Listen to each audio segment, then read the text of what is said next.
Photo చూడండి. ఈ ఇద్దరు వృద్ధ దంపతులు ఓ బ్రిడ్జ్ కింద తలదాచుకున్నారు. ఎందుకో తెలిస్తే ఖచ్చితంగా మీ కళ్ళలో నీళ్లు తిరుగుతాయి. మహబూబ్ నగర్ కు చెందిన ఈ వృద్ధ దంపతుల పేర్లు వెంకటయ్య, నరసమ్మ.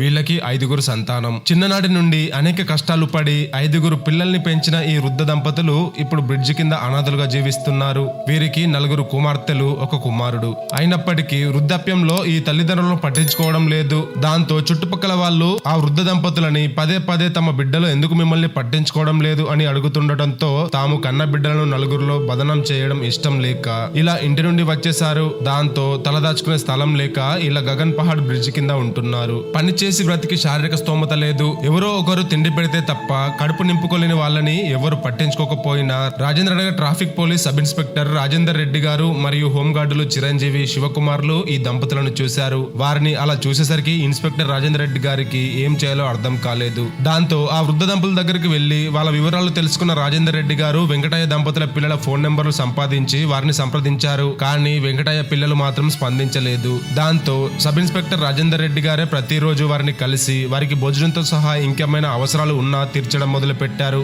అయితే తల్లిదండ్రులు కన్నబిడ్డలు ఇలా వదిలేయడం చూసిన స్థానికులు ఆగ్రహం వ్యక్తం చేస్తున్నారు. కానీ ఇలాంటి సంఘటనలు ఇంకా మనం చూస్తున్నామంటే నిజంగా సిగ్గుపడాలి. 5గురు పిల్లల్ని కనిపెంచిన ఆ దంపతులు ఇప్పుడు వారికి బరువయ్యారు. కానీ పిల్లల కర్తవ్యం పూర్తిగా విఫలమైన చోట ఈ ట్రాఫిక్ పోలీసులు తమ మానవత్వాన్ని చూపించారు.